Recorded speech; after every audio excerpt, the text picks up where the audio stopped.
ক্যাম্পাসে ছাত্রীকে গণধর্ষণ 7 দিন পর টনক নড়ল কলেজ কর্তৃপক্ষে। সরকারের সুপারিশের পর ধৃত 3 জনকে কলেজ থেকে বহিষ্কার। এতদিন পর কেন পদক্ষেপ, উঠছে প্রশ্ন।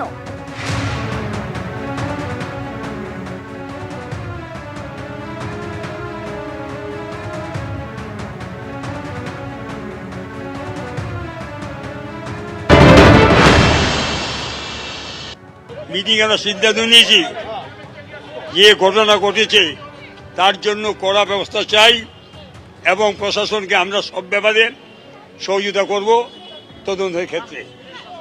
2, এদেরকে বহিষ্কার করা হলো এবং কলেজের সাথে কোনো সম্পর্ক থাকবে না।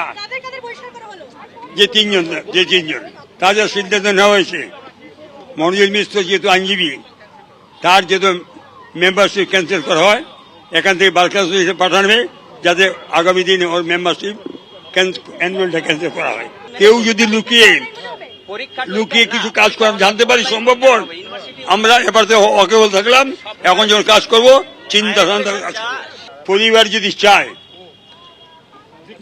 মেয়ের, তাহলে আমরা তাদের মেডিকেল ট্রিটমেন্ট করতে সাহায্য করব। আমরা চেষ্টা করছি যত তাড়াতাড়ি সম্ভব আমরা কলেজে সুস্থ পরিবেশ ফিরিয়ে আনার জন্য। যেহেতু ফর্ম ফিল আপ চলছে, সেহেতু ক্লাসটা বয়কট থাকলো, শুধু অফিসটা খোলা থাকলো।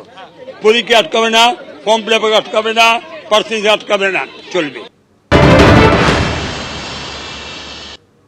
দুজন ছাত্রকে বহিষ্কার, যারা অভিযুক্ত, আর সিকিউরিটি এজেন্সি টার্মিনেট,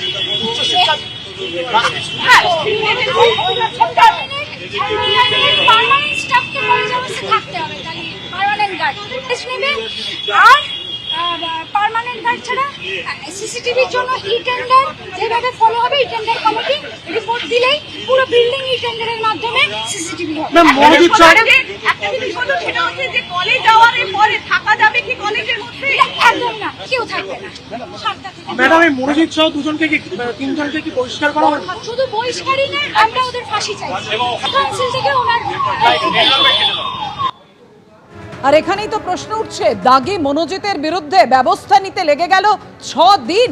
এতদিন পর টনক নড়ল কলেজ কর্তৃপক্ষের, যেখানে কলেজ ক্যাম্পাসের মধ্যেই গণধর্ষণের অভিযোগ ঘটল। যে অভিযোগ উঠেছে তারপর কলেজ কর্তৃপক্ষ সঙ্গে সঙ্গে বৈঠকে না বসে, সঙ্গে সঙ্গে ব্যবস্থা না নিয়ে কেন এতদিন সময় লাগলো, এখানেই প্রশ্ন। আগে কেন নয়? সরকারের সুপারিশের পর ধৃত 3 জনকে কলেজ থেকে বহিষ্কার করা হলো, এতদিন পর কেন পদক্ষেপ? আগে নয় কেন, উঠছে প্রশ্ন।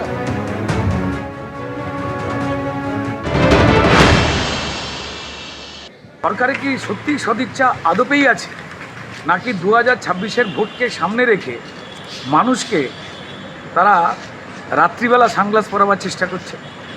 যদি সদিচ্ছা থাকতো তো তাহলে ঘটনার 6 দিন পরে এই 1+2 মানে 3 জনকে বরখাস্ত কেন, মনোজিৎ মিশ্র এবং বাকিদের সঙ্গে সঙ্গেই করা হয়নি কেন? যারা দায়িত্বপ্রাপ্ত ভাইস প্রিন্সিপাল হোক বা যারাই রয়েছেন, তাদেরও পরিষ্কার এনকোয়ারির সামনে ফেলা নয় কেন?